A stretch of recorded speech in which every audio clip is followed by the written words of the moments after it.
ডালের বড়া দিয়ে সাজনা রেসিপি কে কে বানিয়েছেন? যদি না বানিয়ে থাকেন তাহলে এই রেসিপিটা একবার দেখে নিন। তো এখানে দেখুন সাজনা নিয়ে নিয়েছি, আর এখানে আলু কেটে নিয়েছি এভাবে, আর কিছুটা মুসুর ডাল আমি ভিজিয়ে রেখেছি। তো আমি মুসুর ডালটা 1 ঘন্টার মতো ভিজিয়েছি, আপনারা 40 মিনিটের মতো ভিজালেও হবে। তো মুসুর ডালটা ভালো করে ভিজে গেছে দেখুন। তো আমি এবার জল ঝরিয়ে মুসুর ডালটাকে পেস্ট করে নেব। এই রেসিপিটা কিন্তু খেতে খুব বেশি দুর্দান্ত লাগে। তো আপনারা একবার সাজনা ডাঁটা দিয়ে এটা বানিয়ে দেখবেন, আশা করি আপনাদের ভালো লাগবে। তো মুসুর ডালটা বাটা হয়ে গেছে দেখুন। বাটার পর আমি উপরে একটু কালো জিরা দিয়ে দিলাম, নুন দিয়ে দিচ্ছি, আর সামান্য একটু হলুদ দিয়ে দেবো।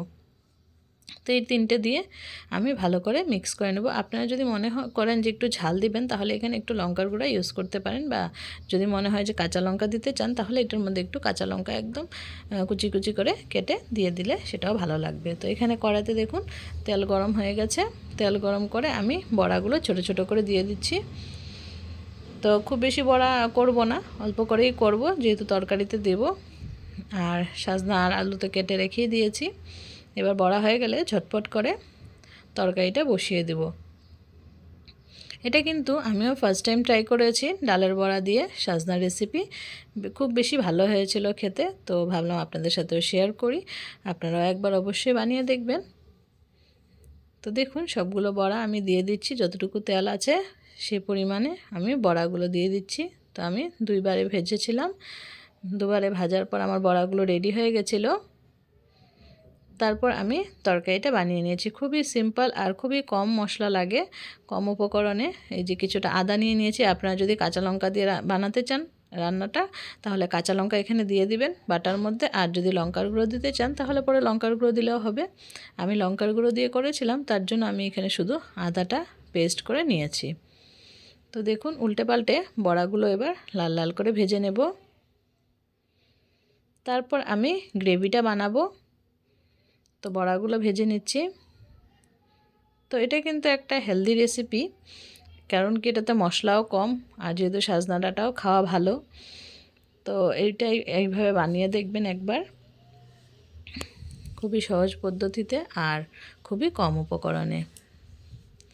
তো বড়াগুলো আমি উল্টে দিলাম, ওই পাশটা একটু ভাজা হয়ে যাবে। তো দুটো পাশই ভাজা করে নিয়ে এই বড়াগুলো তুলে রেখে আরও কিছুটা বড়া আমি ভেজে নেব। তো আমার একবারে হয়নি, তার জন্য আমি দুবারই ভেজেছি। তো এগুলো হালকা লাল লাল হয়ে যাচ্ছে দেখুন। আর কিছু সময় পর এগুলো নামিয়ে নেব। সাজনা ডাঁটা রেসিপি আমার আরেকটা আগে দেওয়া আছে, আপনারা চাইলে সেটাও দেখে নিতে পারেন। তো এই যে দেখুন নাড়িয়ে চাড়িয়ে দিয়ে সবগুলো লাল লাল হয়ে গেছে। এবার এগুলো নামিয়ে নেব। নামিয়ে আরও কিছুটা বড়া আমি ভেজে নিচ্ছি। তো সেই তেলের মধ্যে আরও যতটুকু আছে ডাল ততটুকু আমি বড়া ভেজে নিচ্ছি। যেহেতু এটা আমি নিরামিষে করেছি তার জন্য আমি কালো জিরে দিয়েছি।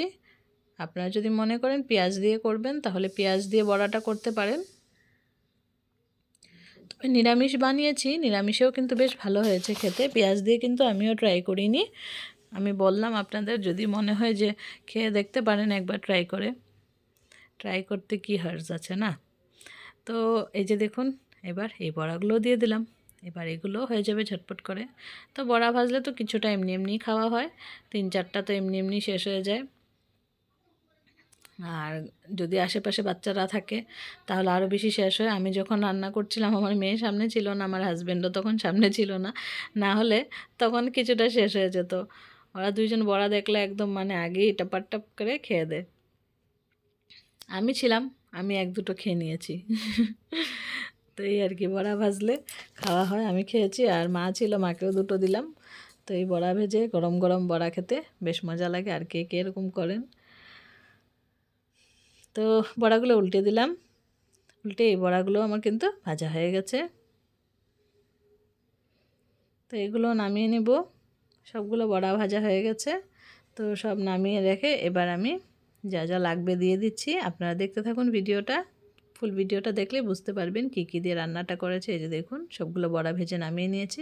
আর বড়া ভেজে নামানোর পর দুটো দুটো খাওয়াও হয়ে গেছে। তারপর আমি রিফাইন তেলটা সরিয়ে একটু সর্ষের তেল দিয়ে নিলাম। সর্ষের তেলের মধ্যে আমি 2টো শুকনো লঙ্কা আর গোটা জিরে দিয়ে দিচ্ছি। দিয়ে একটু নাড়াচাড়া করে নিয়ে ফোড়নটা হয়ে যাওয়ার পর তারপর আমি কেটে রাখা আলুটা দিয়ে দিলাম। আলুটাকে কিছু সময় ভেজে নেব আর আলুটার মধ্যে নুন হলুদ দেব, দিয়ে একটু ঢেকে ঢেকে ফ্রাই করব যাতে আলুটা একসাথে বয়েল হয়ে যায়। তো এই যে নুন দিয়ে দিচ্ছি আর হলুদও দিয়ে দেব, দিয়ে সুন্দর করে ভেজে নেব যাতে ভালো করে ভাজাটা হয়ে যায়। আর ঢেকে ভাজবো যাতে একসাথে সিদ্ধ হয়ে যায়, কারণ সাজনা সিদ্ধ হতে বেশি টাইম লাগবে না।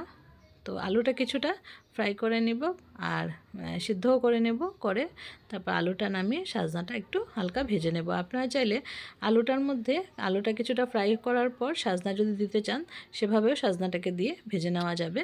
আমি কিন্তু আলাদা আলাদা করে ভেজেছি। আমার জানি না কেন আলাদা করে ভাজলে মনে হয় না ভালো হবে বেশি, এরকম একটা ভাব, জানি না এটা কার কার মধ্যে আছে, কিন্তু আমার এরকম মনে হয় যে কিছু জিনিস আছে যেগুলো আলাদা আলাদা করে ফ্রাই করলে মনে হয় বেশি ভালো হয়, নাহলে হয়তো একটু কাঁচা কাঁচা লাগবে, এরকম আমার লাগে। তো হয়তো লাগে না, কিন্তু খেতে হয়তো ঠিকই লাগে, কিন্তু আমি এটা নিজের স্যাটিসফ্যাকশনের জন্য এরকম করে বানাই। তো আলুটাকে আগে ভেজে নিচ্ছি। তো আলুটা ভাজা হয়ে গেছে, আলুটাকে নামিয়ে নিয়েছি। এবার সাজনাটা দিয়ে দিচ্ছি দেখুন। তো সাজনাগুলো দিয়ে সাজনার মধ্যে একটু নুন হলুদ দিয়ে দিব, দিয়ে সাজনাটাকেও দুবারের মতো ঢেকেছিলাম, ঢেকে সাজনাটা ফ্রাই করে নিয়েছিলাম। তো সামান্য একটু নুন হলুদ দিয়ে দিব এখন। তো হলুদ দিয়ে দিলাম, তারপর নুনও দিয়ে দিচ্ছি, দিয়ে কিছু সময় ভাজবো আর ঢেকে দেব। ঢেকে দুবার ঢেকে দিয়েছিলাম। তো একটু সিদ্ধ যেটা হওয়ার থাকে সেটাও হয়ে যাবে একবারে, তার জন্য আর গ্রেভিতে দিলে বেশিটা টাইম লাগবেও না। তো এই যে নাড়াচাড়া করে এবার ঢেকে দেব। আর এটাতে কিন্তু খুব সামান্য মশলাই দেব আমি, জিরে গুঁড়ো আর লঙ্কার গুঁড়ো দেব। তো ঢেকে দিলাম দেখুন। তো এরকম করে দুবার মতো ঢেকে আমি সাজনাগুলোকে সুন্দর করে ভেজে নিয়েছি। সাজনাটার দেখুন কালারটা কিন্তু একটু করে চেঞ্জ হয়ে গেছে, হালকা লাল লাল হয়ে গেছে। তো সাজনাটা আমার ফ্রাই হয়ে গেছে। এখন আমি এটার মধ্যে ভেজে রাখা আলুটা দিয়ে তারপর মশলাগুলো যা যা লাগবে সেগুলো দিয়ে দিচ্ছি। তো মশলার মধ্যে তো আমি বললাম যেটা দেবো, জিরে গুঁড়ো আর লঙ্কার গুঁড়ো দিয়ে দেবো, আর যে আদাটা পেস্ট করে রেখেছিলাম সেটা দেবো। আপনারা যদি এখানে কাঁচা লঙ্কা ইউজ করেন তাহলে শুকনো লঙ্কাটা না দিলেও হবে, শুকনো লঙ্কার গুঁড়াটা। তো আমি এখানে এখন দিয়ে দেবো আদার পেস্টটা প্রথমে। তো যেহেতু অল্প করে আদা বেটেছি তো লেগেই ছিল, তার জন্য আমি একটু জল দিয়ে তারপর দিলাম। এখন গুঁড়ো মশলাগুলোও দিয়ে দিব। তো যদি কাঁচা লঙ্কা দিতে চান আদার সাথে একবারে বেটে নিতে পারেন, তাহলে ইজি হয়ে যাবে। আর এই রেসিপিটাতে টমেটো দিতে পারেন, আমার টমেটো ছিল না তার জন্য আর দিইনি।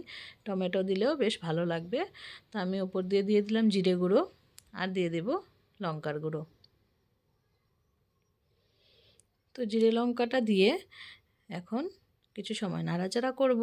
কিছু সময় নাড়াচাড়া করে মশলাটা হালকা হালকা যখন ফ্রাই হয়ে যাবে তখন এটার মধ্যে গ্রেভির জন্য জল দিয়ে দেব। তো এই যে নাড়াচাড়া করে নিচ্ছি।